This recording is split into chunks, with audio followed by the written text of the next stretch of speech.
Hey guys, how's it going? Hope you're doing well. My name is Crown, and today I'm going to read you some very interesting stories that I hope that you're gonna love. And now, without further ado, let's go!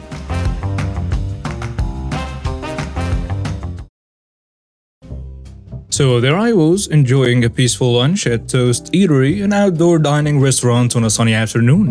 The day was surprisingly eventful thanks to an incident that unfolded right before my eyes. I couldn't help but share the story with you all. So let's dive in. I had just placed my order and was eagerly awaiting my meal when a commotion erupted around the corner of the restaurant. A woman, who I quickly dubbed Toast Karen for the sake of the story, was causing a ruckus. She was shoving around two elderly individuals, a married couple who seemed utterly bewildered. The entire spectacle had attracted quite an audience, and I was no exception. Toast Karen seemed determined to continue shoving the elderly couple, not pausing for a second, and she explained to anyone within earshot that she was doing this because she believed the elderly couple was following her. As soon as she stopped pushing them, the old man, driven by self-defense to protect himself and his wife, attempted to swing at her. He missed, but this only fueled Toast Karen's fiery attitude. She continued to yell at him, demanding that he stay away from her, even though it was clear to everyone that she had provoked the whole situation. There were plenty of witnesses present, including one brave soul who tried to intervene and another who was recording the entire scene. Toast Karen, seemingly oblivious to the fact that no one was on her side, continued to bellow, insisting that someone call the police. Fortunately, several people had already dialed 911, and it was only a matter of time before the authorities arrived. They advised Toast Karen to remain at the scene so she could account for her actions, but she was having none of it. She kept yelling, "I don't want your Illuminati police! I want the real police!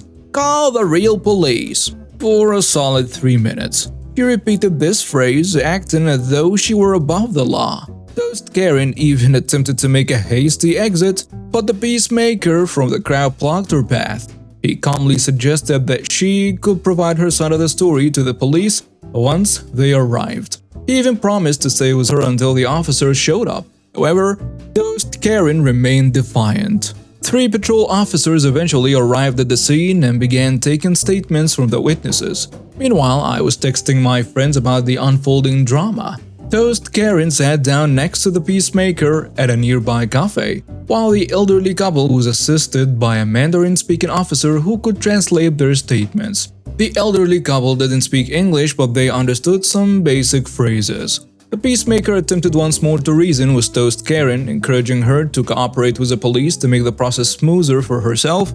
She adamantly refused, claiming that if she provided her information, they'd make her disappear. After several failed attempts, the peacemaker gave up, telling her that she was on her own. This decision prompted Toast Karen to play her victim card without providing any details about what had transpired.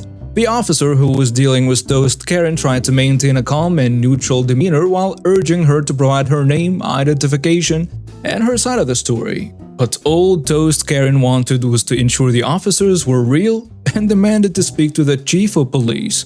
The officer politely explained that it was not within his power to fulfill such a request and that he was merely following standard procedure.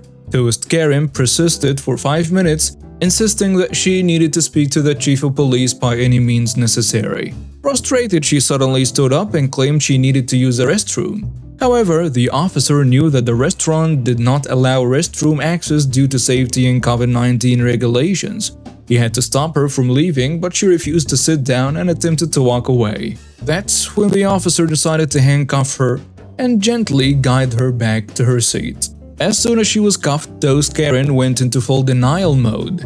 She acted as though she had done nothing wrong, claiming that her treatment was cruel, that the police were as terrible as they appeared on television, and that she would sue everyone involved. She spouted off nonsensical remarks, further infuriating the officer who had been attempting to handle the situation calmly. Desperate, Toast Karen resorted to physically resisting arrest. She started kicking the officer's leg, seemingly convinced that she possessed leg muscles reminiscent of the professional wrestler Shinsuke Nakamura. The officer had reached his breaking point. He swiftly brought her to the ground. With assistance from one of his colleagues, they managed to keep her there. One officer held down her arm, while the other placed his legs on top of hers to maintain control. During this whole ordeal, Toast Karen loudly accused the officers of police brutality, claiming that they were hurting her, declared herself the victim, and repeatedly demanded to call the real police while urging bystanders to record her sacrifice. The officers repeatedly asked her to stop resisting, promising to release her if she complied, but she continued to struggle and maintain her victim stance. Finally, the officers decided to bring her back to her fate and escorted her to a waiting police car. And just like that, the incident came to an end, but not before we all had spent a whooping 45 minutes witnessing this bizarre spectacle.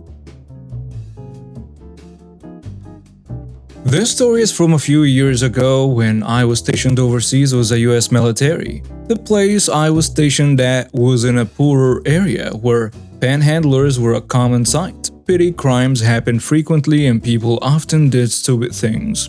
In this part of town there was a shady racket going on, and it seemed to be happening in other parts of the country too. You see, the local cops had a sneaky way of encouraging people to report cars with expired inspection stickers. If they suspected that your inspection sticker was fake or stolen, they would grant these informants access to the inspection database. This was something I found out when I first processed. If you rode a motorcycle, they would even tell you to keep the sticker in your wallet and not on your bike, because otherwise it would just get peeled off. It's like they were waiting for you to slip up. Now, here is a scam. When these snitches found a car with an out-of-date inspection sticker or ran the plates and found the registration was expired, they would jimmy the car's door open, steal everything inside, and then leave a note. The note would say that they had taken your stuff to the police station and you needed to come pick it up. And there was a catch. You had to pay a fine for the overdue sticker, and they would give you a deadline for getting the inspection done, or else you'd be slapped with another fine. One fine morning, I went out to my car, and what do I find?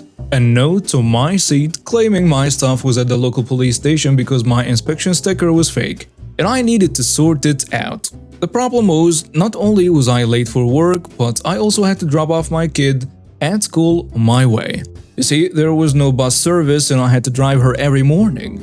Also, there was a catch in the situation. My inspection sticker was not out of date. So you can imagine how confused and frustrated I was. To add to the mess, I had made a terrible mistake. The night before, I had placed my passport and my kid's passport in the glove box compartment because I was planning to take them to the base for some paperwork and sort out some issues with my wife's passport. Her passport had expired and I was planning to get the paperwork done to renew it.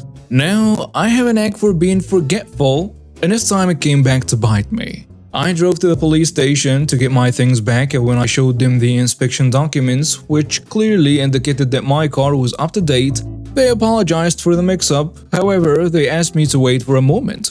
So I sat there frustrated and bewildered, and I asked them about filing a police report for theft. They looked at me as if I had just landed from another planet and told me that nothing was stolen, even though someone had clearly broken into my car and swiped my stuff. That's when something clicked in my mind. This might fall into the category of unethical, but I couldn't let it slide. The guy had taken 2 official US passports, mine and my daughter's, which could potentially lead to a serious trouble, even though they were handed over to the police. But I had an idea. I asked him about my wife's passport, even though it had never been in the car to begin with. It was pretty easy to claim that there was another passport, and it had gone missing because mine and my daughter's passports were already in there, and she was the only other person in our household. Since my wife's passport was expired, it wouldn't be a big deal to report it stolen and get a new one.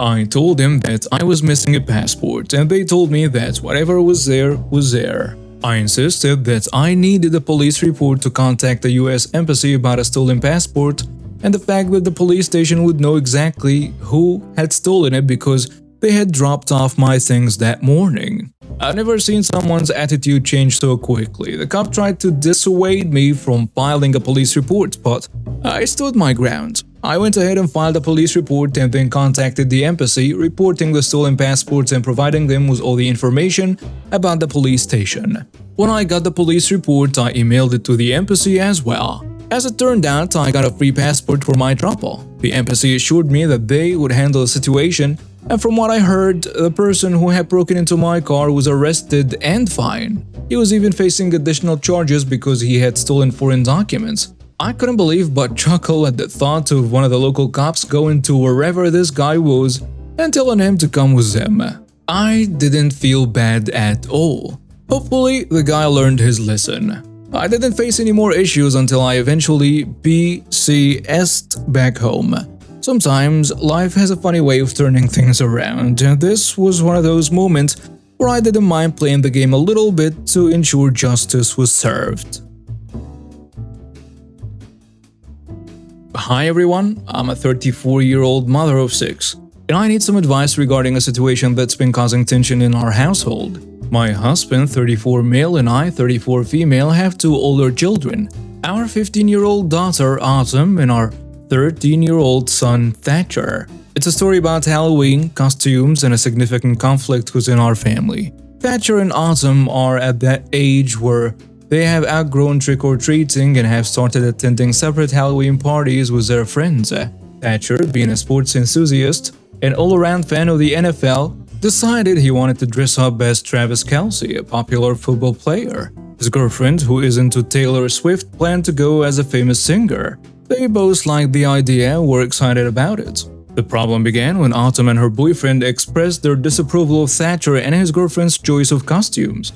Autumn and her boyfriend had decided to go as Mary and Perry Curry, which is a unique and interesting choice. However, instead of just having a different preference, they began saying mean things about Thatcher and his girlfriend's costume. The biggest issue is the fact that they claim Thatcher's girlfriend shouldn't be Taylor Swift because she's black. We live in a predominantly white area. Thatcher was infuriated by this racist comment and got into a huge argument with Autumn. My husband and I weren't home when this happened, but Thatcher informed us about it and we decided to address the issue with both of our children. Thatcher was justifiably angry and argued that anyone regarding of their race should be able to dress up as a celebrity for Halloween.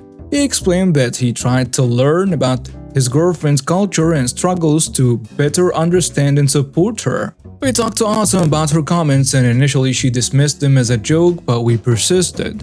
And she refused to apologize until we threatened to take away her electronics as a consequence. A few days later, Autumn made another comment about how dumb Thatcher and his girlfriend's costume choice was and accused them of only going with it because they were famous and her brother was just following trends.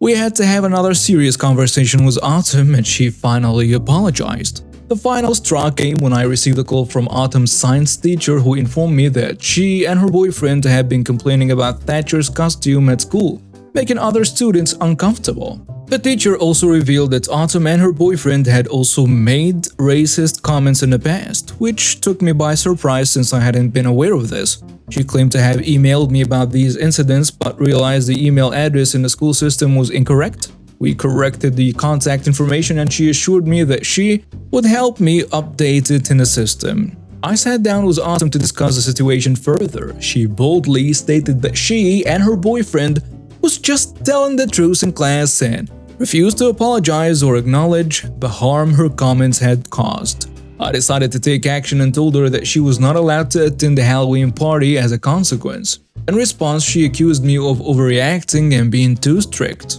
I reached out to some of my friends for advice and opinions were divided. Some thought I was being too hard on Autumn, while others, including my son, believed that her racist behavior needed to be addressed with a firm consequence. Thatcher expressed that he felt more comfortable bringing his girlfriend over if we held Autumn accountable for her actions and didn't let her off the hook easily. So here is the situation. Am I the jerk for punishing my daughter for her racist comments about my son's girlfriend's Halloween costume and for preventing her from attending the Halloween party as a result? And now some comments on the post. Someone saying, "You're not the jerk.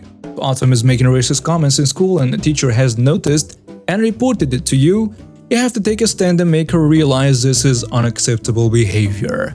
It seems harsh, but grounding her from the party may be what it takes to make her realize the seriousness of her unacceptable behavior. Good luck. Another commenter adds, "Not that jerk. Your daughter needs to learn that there are consequences for her words and actions. I'm glad her teacher reached out. Also, Thatcher sounds like a sweet kid. The costume idea with his girlfriend I'm sure will be really popular. I would definitely recommend having your daughter in some kind of therapy, since the fact she likely ignored/didn't care about hurting other students means in private with her boyfriend and potentially other friends, these are things she says, and possibly worse. The third commenter goes with, "Not the jerk. This is a much bigger issue than just the Halloween costume, especially given that at least one teacher you know of attempted to contact you. I'd speak with the school directly to see who/if anyone else has also attempted to contact you so you aren't seen as accepting/ignoring the behavior. There needs to be a bigger dive into how/where she learned this behavior and how you're going to work to adjust her viewpoint. Also, it's important to recognize where your abilities to manage this end and where you need someone else to step in as well. Be aware of who you ask, as they should be qualified to handle the situation and you will be putting emotional labor on them." It's a tale as old as capitalism. My job, which to be fair I freaking adore working at and I'm so grateful for and happy at, requires a doctor's note because I've been sick working from home for 2 days. Now I haven't just had a minor cold or flu. Several days ago I came down with the worst cold/flu symptoms you can imagine. And then things started going downhill from there. It got to the point where I have now been to the ER 2 days in a row because of tonsillitis and excruciating pain brought on by swallowing tiny sips of water. It's not great. And despite a whole battery of swabs and tests, the doctors don't know what the underlying bacteria or virus causing these symptoms is.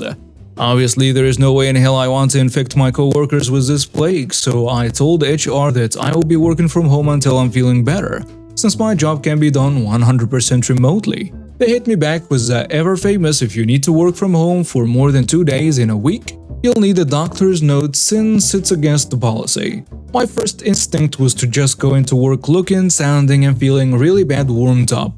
But A, I don't want to infect my colleagues, and B, I legitimately believe that I will pass out on my walk to work. I would have to be taken to the hospital yet again. Instead, I spoke to the ER doctor from earlier this evening, my first visit in as many days. I asked him how long he thought I should stay away from work/work from home, and then told him I needed a note so I could stay home. He had a brief flash of vaguely furious "what the heck" across his face at the idea that my job would force someone as sick as I am to come in and risk the health of those around me, then assured me he would write the note. I was thinking it would just be a basic Lulu Ginger Spice should continue to work from home until the end of the week. Nah, a pro came through for me. He wrote a note saying that I should be off of work for at a minimum another week, then added the piece de resistance as his last line. Infectious disease requires more time than 2 days to improve. I took that note from the doctor, smiled as much as my sore throat allowed, and sent it off to the HR. You see, their policy was clear. If I needed to work from home for more than 2 days, I needed a doctor's note. So, they got one. A really good one. The following week, I lounged at home, wrapped in a cozy blanket, and binged my favorite shows while sipping on soothing tea and nursing my illness. No meetings, no emails, no dressing up for the office. Just a sweet relief of not having to worry about work for a whole extra week. Meanwhile, my co-workers soldiered on at the office, oblivious to the microbial storm that had been wreaking havoc on my immune system. They weren't exposed to my misery, my coughing fits, or my need for copious amounts of tissues. They were safe from my contagion, and I was safe from their curious glances and attempts to polite small talk. The days turned into a week, and I could feel my health slowly but surely improving. The doctor's notes, with its simple but powerful words, had granted me a precious reprieve. It felt like a small victory in a world that often expects employees to prioritize work over their well-being. By the end of that week, I was feeling significantly better and I was ready to return to work. With another note from my doctor, this time confirming that I was no longer contagious, I reported back to the office. My co-workers, who had been working without my presence for an additional week, were relieved to see me on the mend. The best part of this entire experience was that my HR department, in their attempt to ensure policy compliance, had inadvertently granted me a much-needed extended sick leave. It was a classic case of malicious compliance where I followed the letter of the law to the T and got precisely what I wanted. Now, I appreciate my job even more, not just for its stimulating work, but also for allowing me to prioritize my health when I needed it most. And as for that doctor who wrote the note, he'll always be my unsung hero, ensuring that in a battle between policy and common sense would emerge victorious. And now we have reached the end of today's stories. Thank you for watching and see you next time.